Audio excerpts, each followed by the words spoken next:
knows that in 2027, she wants all eyes on her. She wants the royal family to be at the Invictus Games, and I think that for her, that is crucial, because if we think about it, the Sussex's only real tangible value is their proximity to the royal family. So if she can kind of be the star of the Invictus Games in 2 years' time, that gives her another 5 years of press, of deals and money making. So it's all part of a grand plan. The Invictus Games? Oh, they were never supposed to be some runway for the rich and famous. No, darling. This was forged in the trenches of grit, sweat, and pure sacrifice. It was a sacred stage for warriors who'd been through hell and clawed their way back, meant to inspire the world with raw courage. Hello, Canada, and bienvenue. Today, and for the next week, warriors unite. But somewhere along the glittery, high-heeled road, the spotlight shifted, and not in a good way. Suddenly, the flashbulbs weren't popping for the double amputee sprinters breaking records. No, the cameras were chasing Meghan Markle, strutting in designer heels worth more than some veteran's entire yearly medical allowance. What used to be a sacred ground of resilience. Now it's giving PR catwalk realness, where her outfits snag more headlines than gold medal moments. And the veterans? Oh, they're not just side-eyeing anymore. They're livid. Furious at seeing ceremonies meant to honor blood and sacrifice reduced to Instagram-worthy backdrops. Furious over whispers about private jets, plush luxury suites, and rooms redecorated just to get that perfect photo op, while actual competitors are scraping pennies together just to afford the trip. It's not murmurs anymore. The polite smiles? Gone. Now, veterans are shouting from the rooftops. They want Harry and Meghan gone before 2027. And honey, they're not sending a quiet email about it. They've grabbed a megaphone. And if you think this is just some little spat, oh, you haven't even begun to see how messy it's about to get. Looking at the videos and everything, you couldn't help but notice that the crowd sizes are really, really small. If you look at it like the initial video of Harry doing the closing ceremony in 2014, there was a huge crowd. People were so excited. He got to read off a note from his grandmother. It was just a very, very exciting moment, an exciting event. People were thrilled to be there and so excited. I think the same feeling was felt in 2016 in Orlando, of course, and then you have 2017 and back in 2014, the Invictus Games exploded onto the scene, raw, unpolished, and dripping with real grit. A place where wounded warriors proved to the world that courage doesn't retire after the battlefield. People ate it up. The press couldn't get enough, and for a while, it felt untouchable. Like something pure had been born. But here's the truth nobody puts in the glossy highlight reels. Harry didn't just wake up one day, snap his fingers, and create Invictus out of thin air. The Royal Foundation. Yes, the same powerhouse behind William and Catherine's massive charity empire. Pumped in the cash, the connections, the political juice to make it happen. It wasn't a solo Harry project, it was a team victory. And finally, veterans had a stage worthy of them. Then came 2018 and Meghan Markle. And honey, what followed? Less royal fairy tale, more daytime soap opera, tensions behind palace walls, whispers about turf wars, and then, oh, the kicker, Harry walking away from the Royal Foundation with $1 million parting gift. The Games survived the split, but the energy had shifted.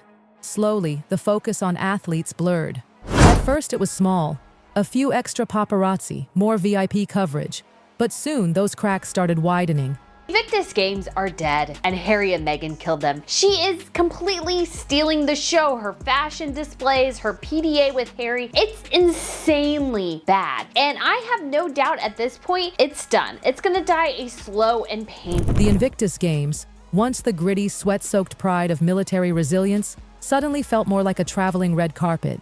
Meghan's perfectly timed arrivals synced like clockwork with media flashes. The front page shots weren't of a soldier nailing a personal best anymore. Oh no, it was Meghan's coat, her clutch, her effortless hair blowing in the wind. Even medal ceremonies became photo shoots, stylists lurking just outside camera range, PR teams working angles. Veterans, many of whom had scraped and saved every dime to be there, found themselves playing extras in the Sussex lifestyle production. The message was crystal clear. This wasn't just about them anymore. The raw authenticity smothered under layers of couture. And the more it happened, the more the resentment brewed. But the real explosion was coming. Because if the veterans thought this was just bad optics, they hadn't seen the financial rumors about to drop. Whispers started leaking about private jets instead of commercial flights, about Meghan and Harry staying in suites so fancy they could have doubled as Hollywood sets. Reports that Meghan Markle put the kibosh on David getting any photos with Prince Harry at Invictus because she felt like David and Victoria would outshine her in some way, so she wanted to make sure that they weren't photographed. One insider swore entire hotel suites were gutted and redecorated to Meghan's taste. Wall colors changed, custom decor brought in, all to guarantee guarantee that perfect Instagram aesthetic. And those jaw-dropping designer outfits? The rumor mill says they were charged against event budgets, every look styled for maximum press impact,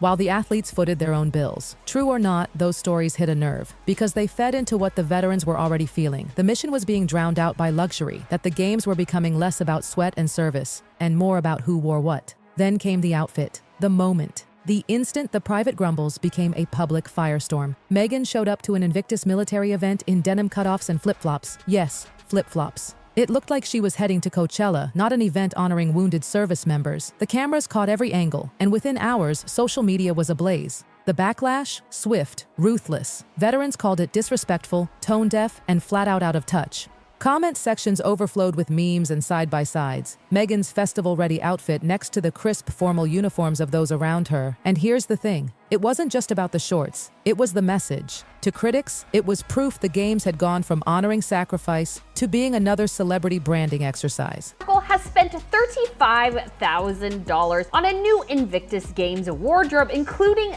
7 jackets. Yes, oh yes, though Meghan is going there apparently only to support Prince Harry as he promotes the Invictus Games, it's clearly also the Meghan Markle fashion show. Meghan Markle's Invictus Games wardrobe left a lot to be desired in so many ways. It seemed like every outfit seemed to go from bad to... The next day, the headlines weren't about inspiring wins or incredible recoveries. Nope. They were about Meghan's daring casual look and Invictus fashion risk. And for the veterans who had trained for years, fought their way back from injury, and scraped together travel money just to be there, that felt like the final slap in the face. And then, one man broke.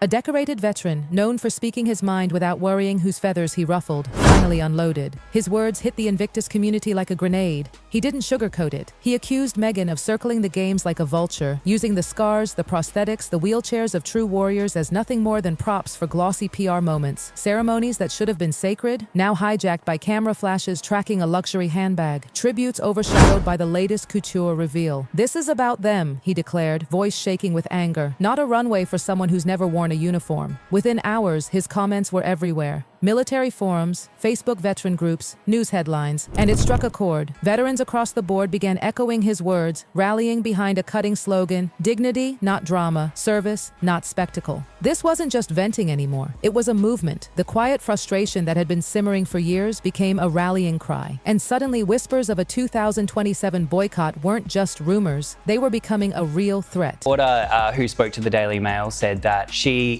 is giving it her blessing. She does want to move forward with this reconciliation because she has big plans, and these big plans all sort of surround the 2027 Invictus Games, which will be in Birmingham. So a big return. This is Harry's signature charity, his signature event. It's coming back to the UK in 2 years. In hushed conversations, athletes started floating the idea of not showing up at all. Sponsors began asking careful, behind-the-scenes questions. Even die-hard supporters debated whether attending would only fuel the circus they were trying to resist. And the threat wasn't just about empty seats in the stands. No, it went deeper. Without the veterans, without the wounded warriors who are the heartbeat of Invictus, the games would be nothing but a hollow shell. All banners and speeches, no soul. Some saw this as the only way to force the board's hand and to cut ties with the Sussexes before the games became a full-on celebrity photo op. Others feared it might kill Invictus entirely. But the mood was shifting fast. The polite emails? Gone. The carefully worded, constructive feedback? Over. What remained was hard resolve. And if the organizers thought the veterans were bluffing, they were about to find out just how serious this was. Because for many, the resentment wasn't just toward Meghan anymore. It was toward Harry himself. At the start, he'd been one of them. A fellow veteran, a man who had worn the uniform and carried the weight of service. His presence felt authentic. When he sat quietly with competitors, swapping war stories away from the cameras, it was real. There was mutual respect. But over the years, that Harry seemed to fade. In his place was a man stepping under stage lights, delivering polished sound bites, playing into tabloid narratives. Veterans started saying he wasn't protecting the games from becoming a spectacle. He was leaning into it. Rumors swirled that his decisions were being driven less by the mission of Invictus and more by the Sussex brand he and Meghan were carefully crafting. And for those who had once believed in him, it stung deep. This wasn't just a PR misstep. This was broken trust. Now the question wasn't, should Meghan stay? It was, does Harry even remember why the games exist?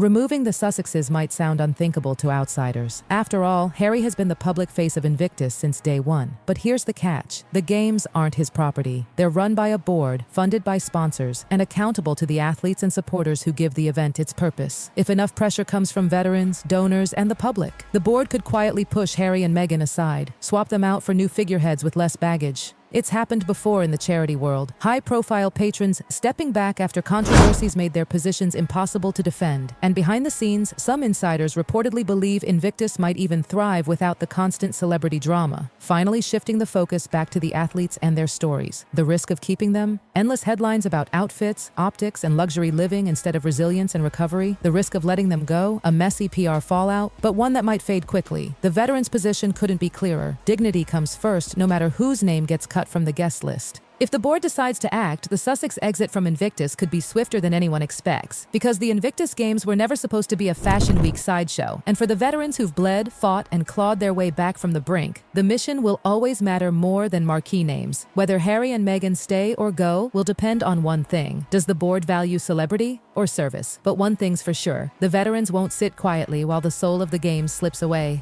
And if you think this story ends here? Oh no, we're just getting started. Because while Harry's dealing with louder and louder calls to step aside, there's already been a bombshell move shaking him to his core. The chairman of Invictus has just appointed David Beckham as Harry's potential replacement. That's not gossip. That's the headline lighting up the Sussex camp right now. And if you want to know exactly how that came about and why it's rattled Harry so badly, well, that's a whole other story.